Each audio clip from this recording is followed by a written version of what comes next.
Hello दोस्तों, ऐसी ही मज़ेदार वीडियो सुनने के लिए मेरी वीडियो को लाइक करें, शेयर करें और मेरे चैनल को सब्सक्राइब करें।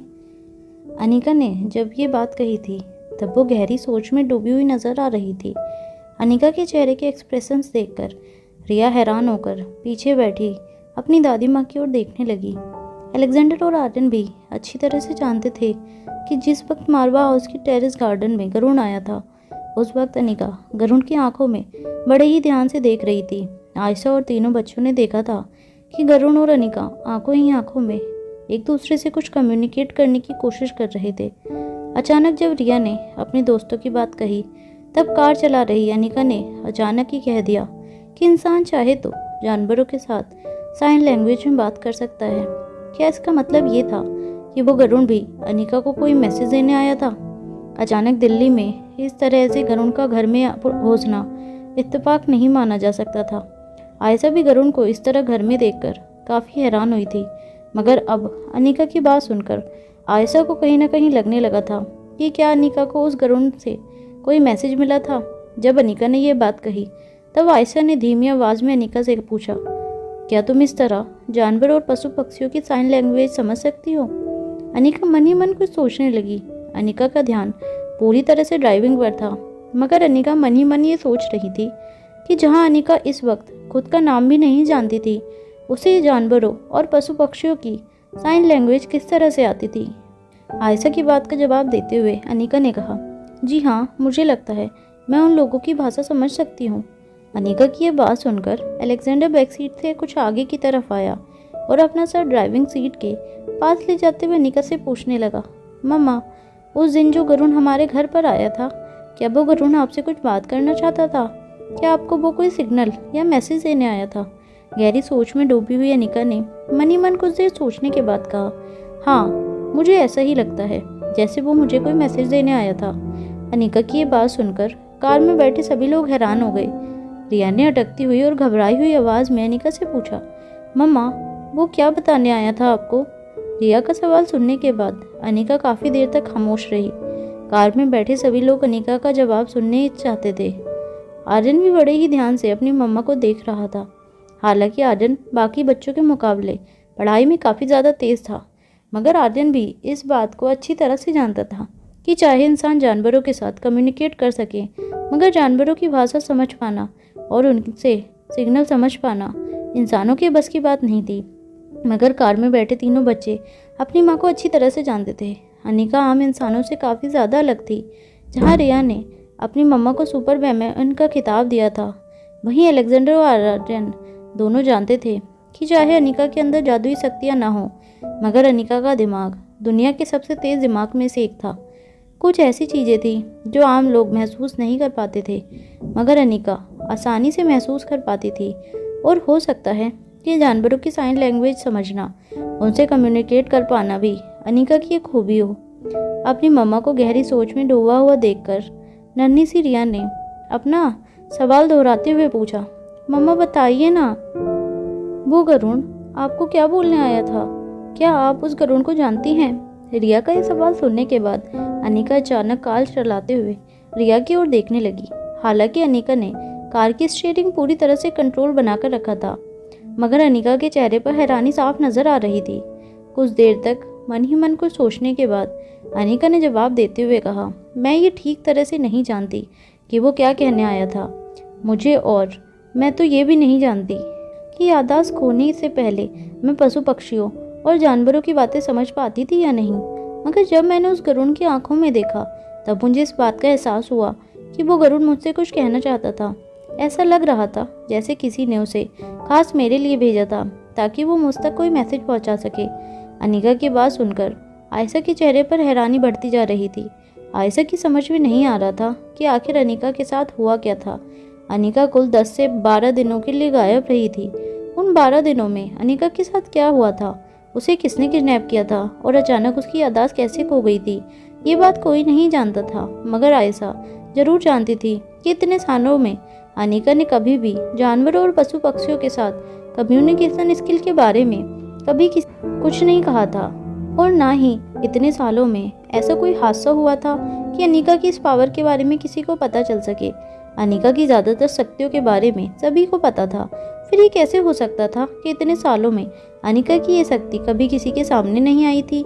ये बात आयशा को हैरान कर रही थी। उस गरुण वाले हादसे के बाद आयशा ने भी रोहित के साथ उस गरुण वाले इंसिडेंट को शेयर नहीं किया था। आयशा को लगा था कि शायद ये बस एक इत्तेफाक था कि मारवा हाउस के टेरेस गार्डन में गरुण घुस आया था और कुछ देर वहां रहकर अचानक गायब हो गया था। उस हादसे के बाद आयशा उस हादसे के बारे में पूरी तरह से भूल चुकी थी, मगर अब जब अनिका ने कहा कि शायद वो गरुण अनिका को कोई मैसेज देने आया था, तब आयशा की दिल की धड़कनें तेज होने लगी थी। अब उसे इतना एहसास होने लगा था कि अनिका की किडनैपिंग के बाद अनिका जरूर किसी ऐसे हादसे से गुजरी थी जिसकी वजह से अनिका की और पूरे के पूरे परिवार की ज़िंदगी बदलने वाली थी। मगर ना तो अनिका जानती थी और ना ही आयशा ये जानती थी कि उन 12 दिनों में अनिका के साथ क्या हुआ था, उस पर क्या गुजरी थी और उसकी याददाश्त कैसे गायब हो गई थी। अनिका बड़े ही ध्यान से कार ड्राइव कर रही थी, तभी अचानक आयशा के फ़ोन पर करण गुलेरिया का नंबर फ्लैश होने लगा। आयशा करण का कॉल देखकर हैरान रह गई। उसने जब कॉल रिसीव किया तो करण की भारी आवाज़ आयशा के कानों पर पड़ी। करण ने आयशा से कहा, देखिए माफ़ कीजिएगा, मैं आपको डिस्टर्ब नहीं करना चाहता था, मगर दरअसल बात यह है कि श्रेया और पिंकी अपने आप को काफ़ी अकेला महसूस करते हैं और आप तो अच्छी तरह से जानती ही हैं कि श्रेया और अनिका कितने क्लोज रहे हैं। मैं अच्छी तरह से जानता हूँ कि इस वक्त श्रेया की हालत अनिका से कुछ छुपी नहीं है और अनिका की हालत भी ठीक नहीं है, मगर आपसे क्या छुपाऊँ, मुझे लग रहा है कि श्रेया की हालत दिन ब दिन बिगड़ती जा रही है। श्रेया अपनी ज़िंदगी के बारे में अगर किसी के साथ कुछ शेयर करती थी तो वो सिर्फ अनिका थी। अब जब आकाश के जाने के बाद श्रेया बिल्कुल अकेली हो चुकी है। आकाश की मौत के बाद धीरे धीरे ऐसा लग रहा है जैसे श्रेया अपने दिमाग पर अपना काबू खोती जा रही है। करण की बात सुनकर आयशा को श्रेया की कंडीशन पर काफ़ी चिंता होने लगी। आयशा ने श्रेया की तरफ सिंपैथी दिखाते हुए करण से कहा, मैं अच्छी तरह से समझ पा रही हूँ कि श्रेया बेटी पर क्या गुजर रही होगी। ऊपर वाले की दया से अनिका बिल्कुल ठीक है, सही सलामत है, मगर फिर भी मैं देख पा रही हूँ अपने बेटे की आंखों में कि वो अपने आप को कितना अकेला महसूस कर रहा है। अनिका उसकी आंखों के सामने होते हुए भी उससे बहुत ज़्यादा दूर है और हम जिसे सच्चे दिल से प्यार करते हैं वो हमसे दूर चला जाए तो ज़िंदगी काफ़ी बेमायने हो जाती है। ये बात मैं अच्छी तरह से जानती हूँ। करण भी अच्छी तरह से जानते थे कि किस तरह से रोहित के पापा ने आयशा को छोड़कर किसी और के साथ अपना घर बसा लिया था और एक पार्टनर के बिछड़ने का दुख क्या होता है वो आयशा अच्छी तरह से जानती थी। ये बात भी करण अच्छी तरह से जानते थे। करण खुद भी इस स्टेज से गुजर चुके थे। स्वाति के जाने के बाद करण की ज़िंदगी भी बेमानी हो गई थी। धीरे धीरे मन ही मन करण ये भी सोच लिया था कि किसी तरह उनकी ज़िंदगी ख़त्म हो जाए। जब इंसान के जीने का मकसद ख़त्म हो जाता है तब वो क्या फील करता है, ये बात करण अच्छी तरह से जानते थे और इसलिए वो श्रेया को नाउम्मीदी और डिप्रेशन में दलदल में फंसना नहीं देना चाहते थे। करण ने फ़ोन पर अपनी बात आगे बढ़ते हुए आयशा से कहा, मैं चाहता हूँ कि आप बच्चों और अनिका को लेकर एक बार हमारे घर आए। अगर हो सके तो पिंकी अपने तीनों कजन से मिलेगी तो शायद उसका भी थोड़ा मूड ठीक हो जाएगा। घर पर इस वक्त जो वातावरण है वो छोटे से मन पर काफ़ी गहरा असर कर सकता है और फिर हो सकता है कि अनिका को देखकर श्रेया भी अपने आप को बेहतर महसूस कर सके। किसी तरह वो आकाश की मौत पर आंसू बहा ले तो उसके मन का बोझ काफ़ी हल्का हो सकता है। हम सब ने कई बार कोशिश की है श्रेया को वास्तविकता से रूबरू कराने की, मगर आकाश इस दुनिया में नहीं रहा। ये बात श्रेया एक्सेप्ट नहीं कर पा रही है। आयशा अच्छी तरह से समझ पा रही थी करण उन्हें क्या कहना चाहते थे। इसके पहले कि करण अपनी बात आगे बढ़ाते और आयशा को और ज़्यादा रिक्वेस्ट करते, आयशा ने करण से कहा, आप बिल्कुल फिक्र मत कीजिए, मैं अभी बच्चे और अनिका को लेकर आपके घर आती हूँ। फ़ोन डिस्कनेक्ट करने के बाद आयशा ने कार चला रही अनिका से कहा, अनिका बेटा, मैं तुम्हें रास्ता बताती हूँ, तुम गाड़ी गुलेरिया हाउस की ओर मोड़ लो। जैसे ही आयशा ने ये बात कही अनिका हैरान रह गई। तभी फ्रंट सीट पर बैठी रिया ने अपने दोनों हाथ हवा में लहराते हुए कहा, ये क्या हम नानू के घर जा रहे हैं? रिया के चेहरे की एक्साइटमेंट देखते ही तीनों बच्चों को बड़े ही प्यार से समझाते हुए आयशा ने कहा, देखो बच्चों, पिंकी अपने आप में काफ़ी अकेला महसूस कर रही होगी, वो काफ़ी दुखी होगी, मगर इतना याद रखना कि आप लोगों को वहाँ जाकर पिंकी को चीयर अप करना है। आयशा की बात सुनते ही रिया के चेहरे पर मासूमी छा गई। अलेक्जेंडर और आर्यन काफ़ी ज़्यादा मैच्योर थे। वो अच्छी तरह से समझ पा रहे थे कि आकाश मामा की मौत के बाद नन्ही सी पिंकी के दिल पर क्या गुजर रही होगी। जिस वक्त अनिका गायब हुई थी तब तीनों बच्चों के दिल पर क्या गुजर रही थी। इस बात से वो अंदाजा लगा सकते थे कि अपने पापा की मौत की खबर सुनने के बाद पिंकी क्या महसूस कर रही होगी। आयशा की बात सुनने के बाद कार चला रही अनिका काफ़ी कंफ्यूजन में नजर आ रही थी। आयशा ने बैकसीट से बड़े ही प्यार से अनिका के कंधे पर हाथ रखते हुए कहा, अनिका, हम तुम्हारे पापा के घर जा रहे हैं। अनिका की समझ में नहीं आ रहा था कि जिस पापा का चेहरा उसे याद नहीं था, जिस पापा को वो पहचानती तक नहीं थी, उनके साथ वो क्या बात करती। कहीं ना कहीं अब अनिका को अपनी हालत पर काफ़ी चिढ़ होने लगी थी। अनिका अंदर ही अंदर इस गिल्ट से गुजर रही थी कि जो लोग उसे सच्चे दिल से प्यार करते हैं, आज वो लोग अनिका की यादों से मिट चुके थे और वो उनके प्यार को, उनके आदर को रिस्पॉन्ड नहीं कर पा रही थी। और यही गिल्ट अनिका को अंदर ही अंदर खाए जा रहा था। अनिका ने किसी तरह बच्चों के साथ एक अलग सा कनेक्शन बना लिया था, मगर बाकी दुनिया के साथ इस तरह अनजान बनकर कनेक्ट हो पाना उसके लिए बहुत मुश्किल हो रहा था। अनिका को बस अब उस पल का इंतज़ार था जब उसे सब कुछ वापस याद आ जाए और वो फिर से पहले जैसी नॉर्मल हो जाए। लोग कहते थे अनिका याददाश्त खोने से पहले एक सुपर वुमेन थी, दुनिया की सबसे बेहतरीन डॉक्टर्स में से एक थी। डॉक्टर अमृता थी, अपने बच्चों से बेहद प्यार करने वाली एक माँ थी, अपने भाई को बेहद प्यार करने वाली एक बहन थी और श्रेया की सच्ची दोस्त थी। अनिका बस उस पल का इंतज़ार कर रही थी जब ये सारे संबंध, ये सारे रिलेशनशिप उसके दिल में फिर से ताज़ा हो जाए। जैसे जैसे आयशा अनिका को डायरेक्शन बताती गई, अनिका गुलेरिया हाउस की ओर अपनी कार आगे बढ़ाती गई। कुछ ही देर में कार गुलेरिया हाउस के मेन गेट पर आकर रुकी। जब आयशा ने करण को बताया कि वो बच्चों और अनिका के साथ गुलेरिया हाउस आ रही है, तो करण ने सारे नौकरों से कहकर बच्चों का मनपसंद खाना बनवाया। उनके लिए ढेर सारे चॉकलेट्स, केक्स और पेस्ट्रीज अरेंज करवाई थी। नंदिनी, यश और पिंकी को स्कूल से लेकर वापस घर लौट आई थी। घर में चल रही तैयारियों को देखकर नंदिनी काफ़ी हैरान हो गई। तब करण ने नंदिनी से कहा, देखो नंदिनी, ज़्यादा हैरान मत होना। मैं जानता हूँ कि जिस घर में अभी इतना बड़ा दुख, हादसा हुआ हो और मातम छाया हो, उस घर में इस तरह की गैदरिंग नहीं होती, मगर ज़रा समझने की कोशिश करना। नन्ही सी पिंकी की हालत इस वक्त बहुत नाजुक है। अगर इसी तरह पिंकी डिप्रेशन में रही तो उस पर बहुत बुरा असर हो सकता है। और फिर श्रेया की हालत भी अब तुम जानती ही हो। श्रेया को जल्द से जल्द ठीक करने की कोशिश हम सबको मिलकर ही करनी है, मगर साथ साथ ये भी ध्यान रखना है कि कहीं आगे चलकर नन्ही सी पिंकी की हालत भी श्रेया की तरह ना हो जाए। करण की बात सुनते ही नन्ही के चेहरे पर काफ़ी शौक नजर आने लगा। वो जानती थी कि करण ने जो बात कही थी वो काफ़ी कड़वी थी। एक छोटी सी बच्ची के बारे में इस तरह की बात सोचना काफ़ी तकलीफदायक था, मगर कहीं ना कहीं करण जो कह रहे थे वो बात सच भी थी। पिंकी की हालत शायद श्रेया से भी ज़्यादा नाजुक थी। इस तरह पिंकी के सर से अपने बाप का साया उठ चुका था और दूसरी तरफ उसकी माँ की दिमागी हालत दिन ब दिन बिगड़ती जा रही थी। ऐसी हालत में बच्चे के नाजुक दिल पर क्या गुजर रही थी, ये बात तो सिर्फ पिंकी ही जानती थी। करण ने नंदिनी से कहा, आयशा जी अनिका और बच्चों के साथ यहाँ आ रही हैं। मैं आयशा जी से दरख्वास्त करूँगा कि वो 2-3 दिन में एक बार ज़रूर बच्चों को और अनिका को लेकर यहाँ पर आए, ताकि पिंकी का दिल लगा रहे। तुम तो पिंकी को अच्छी तरह से जानती हो। पिंकी का ना तो कोई दोस्त है और ना ही वो जल्दी से लोगों के साथ घुलती मिलती है। ऐसे में अगर पिंकी अपने कजन्स के साथ वक्त गुजारती है तो हो सकता है कि उसका दिल लगा रहे, और बच्चों के साथ अगर अनिका भी घर पर आती है तो हो सकता है कि श्रेया भी खुलकर अनिका के साथ कुछ बात करे।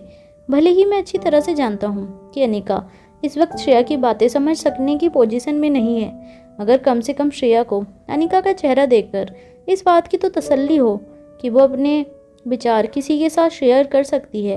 करण की बात सुनते ही नंदिनी ने सारी तैयारियां करना शुरू कर दिया।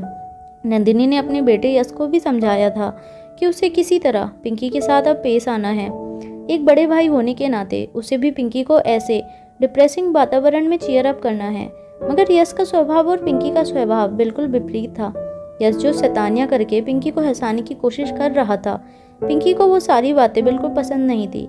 स्कूल में भी पिंकी का अगर कोई बेस्ट फ्रेंड था तो वो आर्यन था, मगर कुछ महीनों पहले सिक्योरिटी रीजंस की वजह से रोहित ने अपने तीनों बच्चों का एडमिशन सनशाइन इंटरनेशनल स्कूल से हटाकर एक प्राइवेट स्कूल में करवाया था, जो इंटरनेशनल बोर्ड होने के साथ साथ सिर्फ BBIP के बच्चों को अपने स्कूल में एडमिशन देती थी। बच्चे ऐसे स्कूल में पढ़ते थे, इसलिए स्कूल की सिक्योरिटी काफ़ी ज़्यादा टाइट थी। रोहित और अनिका पिछले कई सालों से जिन जिन हालातों से गुजरे थे उसके बाद रोहित को हमेशा ही इस बात का डर लगा रहता था कि कहीं कोई ना कोई दुश्मन जरूर मानवा खानदान पर हमला करने की कोशिश करेगा। गुलेरिया परिवार और आकाश की किसी के साथ कोई खास दुश्मनी नहीं थी, इसलिए उसने कभी इस तरह से सोचा ही नहीं था कि कभी कोई दुश्मन उसके खानदान पर हमला करेगा या परिवार वालों को नुकसान पहुंचाने की कोशिश करेगा। आकाश और रोहित के अलग अलग विचारों ने बच्चों को अलग अलग कर दिया था। बच्चों के स्कूल तो अलग हो गए थे, साथ ही साथ रिया के स्वभाव की वजह से उसने नए स्कूल में नए दोस्त बना लिए थे, जबकि अलेक्जेंडर और आर्यन को नए दोस्त बनाने की कभी ज़रूरत ही नहीं पड़ी। उन दोनों के लिए एक दूसरे की दोस्ती और रिया के लिए उनके दिल में प्यार ही काफ़ी था। मगर उन तीनों के सनशाइन इंटरनेशनल स्कूल से चले जाने के बाद पिंकी अपने आप को काफ़ी अकेला महसूस करने लगी थी। हमेशा डरी सहमी और चुपचाप रहने वाली पिंकी रिया, आर्यन और अलेक्जेंडर के जाने के बाद कभी नए दोस्त नहीं बना पाई। मगर आज अगर नन्ही सी पिंकी को किसी चीज़ की सबसे ज़्यादा ज़रूरत थी तो वो थी एक प्यारे से दोस्त की, जो पिंकी के साथ ऐसे नाजुक वक्त में खड़ा रहे और पिंकी को चीयर अप कर सके। और करण ये बात अच्छी तरह से जानते थे कि इस वक्त दुनिया में अगर कोई ऐसा था जो पिंकी को चीयर अप कर सकता था तो वो सिर्फ और सिर्फ रिया थी। कुछ ही देर में आयशा, अनीका और तीनों बच्चों को लेकर गुलेरिया हाउस पहुंची।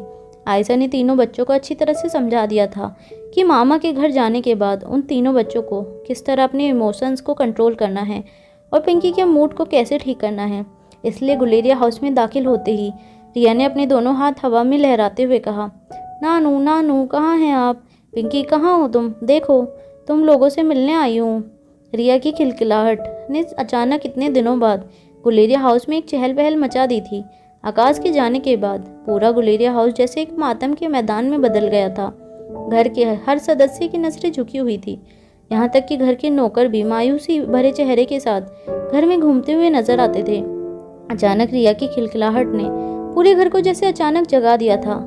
रिया दौड़कर करण के पास आई और करण से लिपट गई।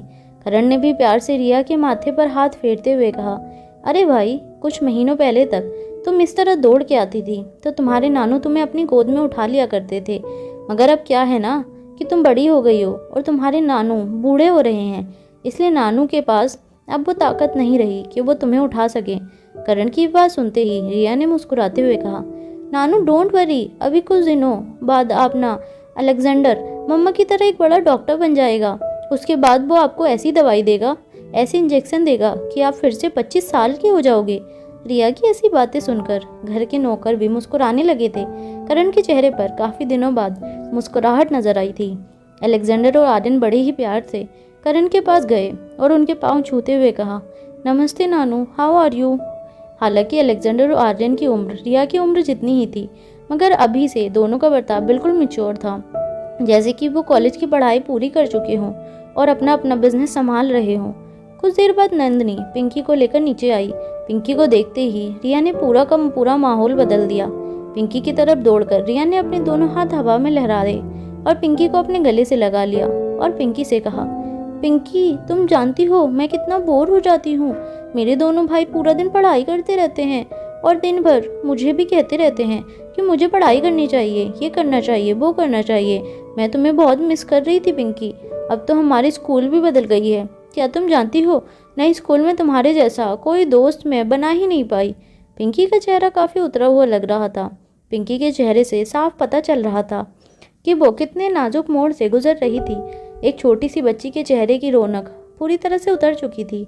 एक तरफ उसके पापा हमेशा के लिए उसका साथ छोड़कर चले गए थे और दूसरी ओर उसकी मम्मा की हालत भी काफ़ी नाजुक हो रही थी।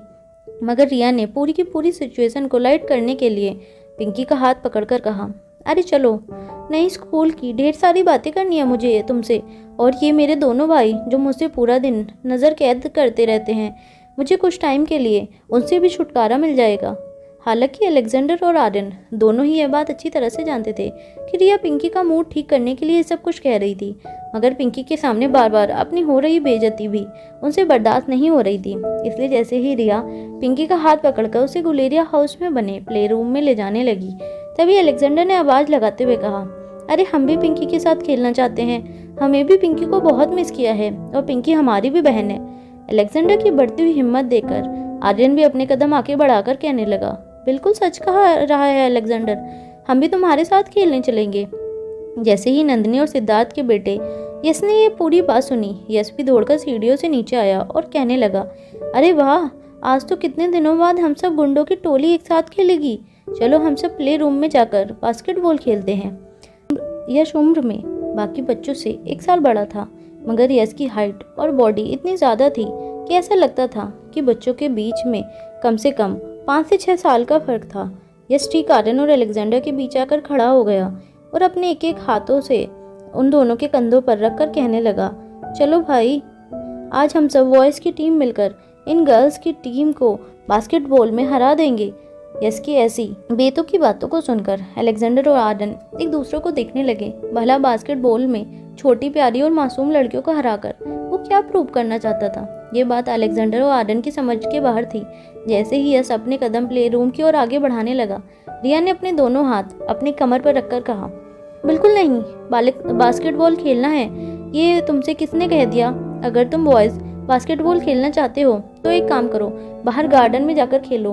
हम दोनों अंदर जाकर वीडियो गेम्स खेलने वाले हैं। जैसे ही रिया ने वीडियो गेम का नाम लिया, आर्यन ने अपने कदम आगे बढ़ाकर कहा, बिल्कुल नहीं, आज कोई गेम नहीं खेलेगा। हम सब मिलकर आज चेस खेलेंगे। चेस का नाम सुनते ही रिया ने अपने सर पर एक हाथ मारते हुए कहा, बेहद ही बकवास गेम का नाम लिया तुमने। अरे उसको कोई गेम कहता है भला? और फिर बच्चे होने के नाते हम सबको डिसिप्लिन सीखना चाहिए। ऐसी गेम खेलकर अपने डिसिप्लिन को बिगाड़ना नहीं चाहिए। रिया का ये लॉजिक सुनकर सारे बच्चे हैरान हो गए, यहाँ तक कि करण और नंदिनी भी हैरान हो गए थे। भला चेस खेलने से डिसिप्लिन कैसे बिगड़ सकती थी? तभी रिया ने अपनी बात आगे बढ़ाते हुए कहा, उस गेम के रूल्स तो हमेशा बदलते रहते हैं। कभी घोड़ा टेढ़ा चलता है तो कभी ऊँट टेढ़ा चलता है, कभी हाथी सीधा चलता है तो कभी वजीर जब चाहे जहाँ चाहे घूम सकता है। रूल सबके लिए एक होने चाहिए। हमारे टीचर ने और हमारे पेरेंट्स ने हमें यही तो सिखाया है। रिया ने पिंकी की ओर देखकर कहा, क्यों पिंकी? आकाश मामा हमेशा कहा करते थे ना कि गर्ल्स और बॉयज़ में कोई फ़र्क नहीं है, उनके लिए सेम रूल्स होना चाहिए। तो फिर गेम्स में अलग अलग जानवरों के लिए अलग अलग रूल्स क्यों? जैसे ही पिंकी ने रिया के मुंह से आकाश का नाम सुना, पिंकी का चेहरा फिर से उतर गया। अलेक्जेंडर आर्यन अब तक तो ये इस बात को लेकर काफ़ी खुश थे कि रिया ने अच्छी तरह से सिचुएशन संभाल ली थी, मगर अनजाने में रिया ने फिर से आकाश मामा को याद करके पिंकी को फिर से मायूस कर दिया था। तभी नंदिनी बच्चों के बीच आकर कहने लगी, एक काम करो बच्चों, आप सब जाओ एक साथ प्ले रूम में जाकर खेलो। हम सब बड़े यहाँ पर बैठकर अपनी बातें करते हैं, आप लोग अंदर जाकर एंजॉय करो। और सुनो, लड़ना झगड़ना मत, और ख़ासकर तुम यश, जो गेम सारे बच्चे खेलना चाहे उसी गेम को तुम्हें खेलना है, ना कि तुम्हें जो गेम पसंद है उस गेम को दूसरों पर थोपना है। यश ने अपनी माँ की बात सुनकर सिर्फ हाँ में अपना सर हिला दिया, मगर नंदिनी अच्छी तरह से अपने बेटों को जानती थी। वो काफ़ी ज़िद्दी और अड़ियल था, मगर दिल का बड़ा साफ था। वो जानता था कि ऐसी सिचुएशन में उसे किस तरह बाकी बच्चों के साथ मिलजुल कर रहना है। सारे बच्चे गुलेरिया हाउस के फर्स्ट फ्लोर पर बने एक बड़े से प्ले रूम के अंदर चले गए। प्ले रूम में तरह तरह के खिलौने थे, अलग अलग तरह की वीडियो गेम्स थी और बाकी इंडोर एक्टिविटीज़ भी थी, मगर नन्ही सी पिंकी का किसी भी खेल में दिल नहीं लग रहा था। पिंकी बस साइड में एक छोटी सी प्लास्टिक बेंच पर जाकर बैठ गई। पिंकी का उतरा हुआ चेहरा देखकर बाकी बच्चे काफ़ी मायूस हो गए। पिंकी के अलावा कमरे में जितने भी बच्चे मौजूद थे उनमें सबसे ज़्यादा मैच्योर आर्यन था। आर्यन बिल्कुल रोहित की तरह अपने दोनों हाथ अपनी जेब में डालते हुए धीरे धीरे अपने कदम पिंकी की ओर आगे बढ़ाने लगा। पिंकी के ठीक बगल में बैठकर आर्यन ने बड़ी ही धीमी और प्यारी आवाज़ में पिंकी से कहा, पिंकी, हम अच्छी तरह से जानते हैं कि तुम्हारे ऊपर क्या गुजर रही है। आकाश मामा को हम सब भी बहुत प्यार करते थे और आकाश मामा भी हमसे बहुत प्यार करते थे, मगर क्या तुम जानती हो कि इंसान जब मर जाता है तो वो एक स्टार में कन्वर्ट हो जाता है, ताकि वो रोज़ हम पर नज़र रख सके और देख सके कि हम खुश हैं या नहीं। जरा सोचो, अगर आकाश मामा तुम्हें देख रहे होंगे तो उन्हें इस वक्त कैसा लग रहा होगा। But if you are happy then he will shine brighter. Aryan ने अपनी बात आगे बढ़ाते हुए पिंकी से कहा, जरा सोचो पिंकी, अगर तुम्हारे पापा तुम्हें इस हालत में देखेंगे तो उन पर क्या गुजरेगी। पिंकी ने बचपन से लेकर आज तक कई दुखों का सामना किया था। बचपन में सौतेली माँ नताशा ने पिंकी को कई सालों तक मेंटल और फिजिकल टॉर्चर दिया था। उस वक्त इकलौता आकाश ही था जिसने पिंकी को एक माँ और बाप दोनों का प्यार दिया था। पिंकी के लिए आकाश ही सब कुछ था और आकाश के लिए पिंकी के अलावा जीने का कोई मकसद नहीं था। पिंकी को कभी भी ये नहीं समझ में आता था कि उसकी माँ उसके साथ ऐसा बर्ताव क्यों करती थी। बाकी सारी माएँ अपनी औलादों से बेहद प्यार करती थी, मगर पिंकी की ये समझ में नहीं आता था कि उसकी माँ उसके साथ ऐसा क्यों बर्ताव करती थी। शायद पिंकी में ही कोई कमी थी, इसलिए नताशा उसके साथ ऐसा बर्ताव करती थी। पिंकी ने अपना पूरा बचपन यही सोच कर गुजार दिया था कि अपने माँ बाप के लिए बेहद अनलकी है। अगर उसकी माँ ने किसी बेटे को जन्म दिया होता तो शायद उसकी माँ बाप बेहद सुखी होते, मगर नताशा और आकाश के बीच में चल रही टेंशन की वजह से सिर्फ और सिर्फ पिंकी थी। पिंकी रात रात भर रोते रोते अपनी आप को कोसती रहती थी। पिंकी को उस वक्त समझ में नहीं आ रहा था कि नताशा और आकाश के बीच में जो कुछ भी टेंशन चल रहा था उसकी वजह पिंकी नहीं थी। नताशा ने आकाश को हमेशा झूठ कहा था कि पिंकी नताश और आकाश की बेटी थी, पिंकी की असली माँ नहीं थी, और इसीलिए वो कई बार पिंकी को मेंटल और फिजिकल टॉर्चर करती थी। पिंकी के शरीर पर ऐसी ऐसी जगह पर जलने के निशान थे जो बाकी घर वाले कभी नहीं देख सकते थे, और ना ही पिंकी में इतनी समझ थी कि वो अपने आप पर होने वाले अत्याचारों को दूसरों के साथ शेयर कर पाती। हालांकि वो दौर गुजर चुका था। पिंकी और आकाश की ज़िंदगी में श्रेया लौट आई थी और खुशियाँ भी लौट आई थी, मगर कहीं ना कहीं पिंकी के मन पर आज भी अपने साथ हुए मेंटल और फिजिकल टॉर्चर का निशान रह गए थे। जब पिंकी ने के हालत से लड़ना सीख लिया और अपने माँ बाप के साथ खुशी खुशी रहने लगी, तब अचानक पिंकी की ज़िंदगी में फिर से एक ऐसा मोड़ आया था और पिंकी के पापा आकाश उससे हमेशा हमेशा के लिए छिन गए थे। श्रेया की दिमागी हालत भी दिन ब दिन बिगड़ती जा रही थी और कहीं ना कहीं पिंकी अपने आप को सचमुच अनलकी मानने लगी थी।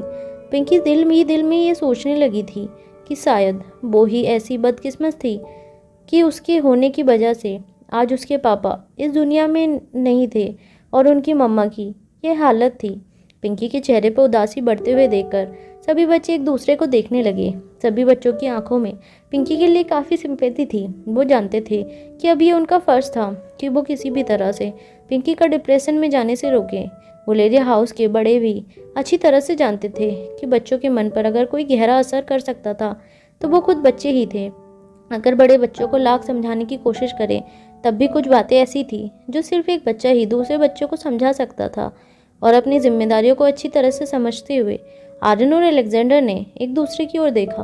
फिर आर्यन की बात आगे बढ़ाते हुए अलेक्जेंडर ने पिंकी से कहा, देखो पिंकी, मैंने भी तुम्हारी तरह ही अपना पूरा बचपन बिना माँ के गुजारा है। पहले तो मुझे लगता था कि किसी भी बच्चे को बड़ा होने के लिए किसी की ज़रूरत नहीं होती, ना माँ बाप, ना भाई, ना बहन। मगर जब से मैं यहाँ आकर तुम सबसे मिला तब मुझे पता चला कि मैं क्या मिस कर रहा था। मैं अच्छी तरह से जानता हूँ कि अगर कोई चीज़ हमें अनएक्सपेक्टली मिल जाए तो हमारी खुशी दोगुनी हो जाती है, और मैं ये भी जानता हूँ कि अनएक्सपेक्टली कोई चीज़ हमसे छीन जाए तो हमारा दुख भी उतना गहरा होता है। जो चला गया वो हमारे बस में नहीं था, मगर जो हमारे आसपास है उन्हें खुश रखना हमारा फ़र्ज़ है। अलेक्जेंडर की उम्र हालांकि काफ़ी छोटी थी, मगर अलेक्जेंडर की बातें सुनकर ऐसा लग रहा था जैसे उससे ज़िंदगी का बहुत एक्सपीरियंस था। पिंकी के एक तरफ आर्यन बैठा था और दूसरी तरफ अलेक्जेंडर ने बैठकर पिंकी को समझाया, देखो पिंकी, हम दोनों तुम्हारे भाई हैं। हमारे लिए तुम और रिया एक बराबर हो। हम जिंदगी भर तुम्हारा ख्याल रखेंगे। मगर ज़रा सोचो, अगर तुम्हारी मम्मा ने तुम्हें इतना मायूस और उदास देखा तो उनके मन पर क्या बीतेगी।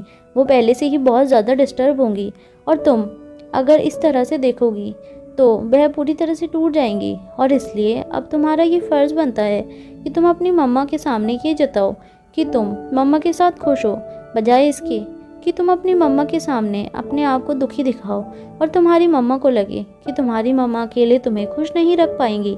तुम्हें तुम्हारी मम्मा को ये यकीन दिलाना होगा कि तुम दोनों मिलकर हमेशा खुश रहोगे, और आकाश मामा जहाँ से भी तुम्हें देख रहे हैं तुम्हारी खुशी देखकर वो भी मुस्कुरा सकें। अपने दोनों भाइयों का लॉजिक समझने के बाद पिंकी ने धीरे धीरे अपना चेहरा उठाया और फिर अपने भाई बहन की ओर देखकर पिंकी ने हल्की सी मुस्कान दी। पिंकी को मुस्कुराता हुआ देखकर आर्यन और अलेक्जेंडर दोनों ने पिंकी की पीठ थपथपाते हुए कहा, ये हुई ना हमारी बहन वाली बात। जिस तरह आज तुम्हारे चेहरे पर मुस्कान लौटी है, उसी तरह हम तुम्हारी मम्मा के चेहरे पर भी मुस्कान लौटाएंगे, और आज इतने दिनों बाद हम सब भाई बहन मिलकर खूब मस्ती धमाल करेंगे। रिया ने पिंकी के पास आकर पिंकी की ओर अपना हाथ बढ़ाया। पिंकी ने भी धीरे धीरे रिया के हाथ में अपना हाथ दिया और अपनी जगह से खड़ी हो गई। पिंकी को खड़ा होता हुआ देखकर सारे बच्चे और जोर जोर से शोर मचाने लगे और प्ले रूम में धमाल मस्ती करने लगे। बच्चों की चहचहाने की आवाज़ सुनकर पूरे गुलेरिया एम्पायर में गूंजने लगी थी। नीचे बैठे बड़े इस बात को देखकर खुश थे कि बच्चे अपनी जिम्मेदारियों को समझते थे और इतनी सी उम्र में इतनी मैच्योरिटी दिखा रहे थे। अनिका की आंखों में अभी भी काफ़ी कन्फ्यूज़न नज़र आ रहा था। वो घर के वातावरण को देखकर यही समझने की कोशिश कर रही थी कि जिस घर को वो देख रही थी वो घर किसी ज़माने में उसका अपना घर था, मगर अनिका की यादों में घर का नक्शा पूरी तरह से मिट चुका था। करण काफ़ी उम्मीदों से अनिका की आंखों में आंखें डालकर देख रहे थे। वो अनिका की आंखों में अपनी पहचान ढूंढना चाहते थे। बस वो चाहते थे कि किसी तरह का कोई चमत्कार हो जाए और अनिका की आंखें करण को पहचानने लगे। मगर अनिका की आंखों में करण के लिए अनजानेपन के अलावा और कुछ नजर नहीं आ रहा था। करण ने अपने चेहरे पर मुस्कान लाते हुए अनिका से कहा, अनिका, मैं तुम्हारा पापा हूँ। हालांकि मैं ये नहीं कहूँगा कि बाकी बाप बेटी की तरह हमारे रिश्ते में कई यादें जुड़ी हैं, मगर जितनी भी यादें जुड़ी हैं आज वो भी गुम हो चुकी हैं। अनिका जानती थी कि करण क्या फील कर रहे होंगे। अनिका आजकल किसी भी शख्स के साथ मिलती थी तो उस शख्स की आंखों में अनिका को एक उम्मीद दिखाई देती थी, एक ऐसी उम्मीद कि अनिका उन्हें पहचानेगी और पुराने दिनों की यादें अनिका के दिमाग में लौट आएंगी। हालांकि अनिका खुद भी कई दिनों से चाहती थी कि कोई ऐसा चमत्कार हो जाए और उसे अपनी पिछली ज़िंदगी के बारे में सब कुछ याद आ जाए। मगर जब अनिका इस सिचुएशन से वाकिफ़ हो चुकी थी, वो जानती थी कि इतनी आसानी से भूली हुई ज़िंदगी वापस नहीं लौटने वाली थी। करण के चेहरे पर मासूमी और मायूसी देखकर अनिका ने कहा, देखिए, मैं भले ही सब कुछ भूल चुकी हूँ, मगर इतने दिनों में इतना तो जान चुकी हूँ कि रिश्तों की अहमियत क्या होती है। अगर पुरानी यादें ताज़ा नहीं हो रही हैं तो कोई बात नहीं, हम नई यादें बनाएंगे। अनिका की इस तरह की बात सुनकर आयशा और नंदिनी की आंखों में भी चमक नजर आ रही थी। अनिका की ये बात उन्हें इतनी अच्छी लगी थी कि अगल बगल में खड़ी आयशा और नंदिनी ने दोनों ने अपना हाथ कसकर पकड़ लिया। अनिका की यह बात सुनकर करण के चेहरे पर भी मुस्कान आ गई। करण जब से अनिका को मिले थे तब से लेकर आज तक उनका सर सिर्फ फक्र से ऊंचा रहा था, और आज अनिका ने फिर से ऐसी बात कहकर करण का सर फक्र से ऊंचा कर दिया था। अनिका की याददाश्त चली गई थी, मगर समझदारी अभी भी वही थी। तभी हॉल में खड़े सभी लोगों की नज़र मेन डोर पर पड़ी। मेन डोर के रास्ते से श्रेया मन ही मन कुछ बड़बड़ाते हुए घर के अंदर दाखिल हुई। श्रेया की जैसी ही नज़र अनिका से टकराई, श्रेया अपनी जगह पर रुक गई। श्रेया तेजी से चलकर अनिका के पास आई और अनिका को दोनों कंधे से पकड़कर कहने लगी, मैं तुमसे एक इम्पोर्टेंट बात करना चाहती हूँ। आसपास खड़े सारे लोग दंग रह गए। सिचुएशन हैंडल करने के लिए करण ने श्रेया के पास आकर कहा, श्रेया देखो, अनिका की हालत इस वक्त। करण की भी बात अभी पूरी नहीं हुई थी कि श्रेया के चेहरे के हाव भाव बदल गए। श्रेया को अचानक रियलाइज़ हुआ कि अनिका अपनी याददाश्त खो चुकी थी। ऐसा लग रहा था जैसे श्रेया पूरी तरह से भूल चुकी थी कि अनिका किन हालातों से गुजर रही थी। मगर कहीं ना कहीं करण भी चाहते थे कि श्रेया खुलकर किसी के साथ बात करे, उसके मन पर क्या बीत रही थी। अगर वो अनिका के जरिए वो उन तक पहुंचा सके तभी श्रेया को उस सिचुएशन से बाहर निकलने का कोई रास्ता सोचा जा सकता था। नंदिनी ने श्रेया के कंधे पर हाथ रखते हुए कहा, एक काम करो, तुम अनिका को लेकर अपने कमरे में जाओ, मैं तुम्हारे लिए नाश्ता और चाय वहीं पर भिजवाती हूँ। श्रेया ने नंदिनी की बात तो सुनी थी, मगर उसने पलटकर नंदिनी की ओर नहीं देखा। श्रेया ने अनिका का हाथ पकड़ा और उसे स्टेयर केस से ऊपर की ओर ले जाने लगी। अनिका बस फटी हुई आंखों से श्रेया को देखती रही और श्रेया के पीछे पीछे चलती रही। श्रेया मन ही मन धीरे धीरे कुछ बड़बड़ा रही थी, जो बातें अनिका के कानों तक नहीं पहुंच रही थी। सीढ़ियाँ चढ़ते हुए श्रेया अनिका के साथ 4th फ्लोर पर पहुंची। श्रेया की सांसें तेज हो चुकी थी। उसे रियलाइज़ भी नहीं हुआ था कि घर में लिफ्ट होने के बावजूद वो अनिका को ज़बरदस्ती 4th फ्लोर पर स्टेयर केस के जरिए ले आई थी। अपने कमरे में दाखिल होने के बाद श्रेया ने दरवाज़ा बंद कर दिया और दरवाजे को अंदर से लॉक कर दिया। अनिका बड़ी ही हैरानी से श्रेया को देखती रही। अनिका अच्छी तरह से अब ये बात जानती थी कि श्रेया याददाश्त खोने से पहले उसकी बेस्ट फ्रेंड थी और श्रेया की शादी उसके भाई आकाश से हुई थी, जो अब इस दुनिया में नहीं रहा था। श्रेया अनिका के साथ कुछ बातें करे उसके पहले अनिका मन ही मन सारी कड़ियाँ जोड़ने लगी थी। अनिका के मन ही मन अपने लिए एक प्लान बना लिया था। भले ही उसकी पुरानी यादें उसे छोड़कर चली जा चुकी थी, मगर होश में आने के बाद अनिका के साथ जो कुछ भी हुआ था उसके जरिए वह हर कड़ी को जोड़कर अपनी पुरानी यादों तक पहुंचना चाहती थी। दरवाज़ा लॉक करने के बाद श्रेया ने बालकनी का पर्दा भी बंद कर दिया। दिन का वक्त था मगर कमरे में काफ़ी अंधेरा छा गया था। श्रेया ने अनिका का हाथ पकड़ा और उसे बिस्तर पर बैठाने के बाद मन ही मन कुछ सोचकर कहा, देखो अनिका, मेरी बात ध्यान से सुनो। मैं जानती हूँ कि तुम्हारी याददाश्त चली गई है, मगर मैं तुम्हें इतना बता देती हूँ कि तुम्हें घबराने की कोई ज़रूरत नहीं है। ये लोग समझ रहे हैं कि तुम्हारा आकाश भाई मर चुका है, मगर आकाश जिंदा है। श्रेया की ये बात सुनकर अनिका चौंक गई। अनिका की समझ में नहीं आ रहा था कि ऐसा कैसे हो सकता है। पूरी दुनिया कह रही थी कि आकाश इस दुनिया में नहीं रहा था, मगर श्रेया अनिका को ये बताना चाहती थी कि आकाश जिंदा था। अनिका के चेहरे पर कन्फ्यूज़न बढ़ती जा रही थी। श्रेया ने तेज सांसें लेते हुए अनिका से कहा, देखो, तुम्हें याद है ना, मैंने तुमसे कहा था कि तुम्हारे पति रोहित मारवा ही इज़ अ मर्डरर। हालांकि आकाश जिंदा है, इसलिए मर्डरर कहना तो गलत होगा, मगर हाँ, मैं इतना ज़रूर कहूँगी कि आकाश का जो एक्सीडेंट हुआ था उसके पीछे ज़रूर रोहित का हाथ होगा। क्या तुम्हें पता है कि गुलेरिया ग्रुप ऑफ इंडस्ट्रीज़ को नंबर 1 पोजीशन से हटाने के लिए रोहित ने ये सब किया है। श्रेया की बात सुनकर अनिका दंग रह गई। जिस आदमी को अनिका के बच्चे इतना प्यार करते थे, जो आदमी अनिका का पति था और जिसे लोग यही कहते थे कि वह अनिका को बेहद प्यार करता था, उस आदमी के बारे में ये बातें सुनकर अनिका की समझ में नहीं आ रहा था कि श्रेया सच बोल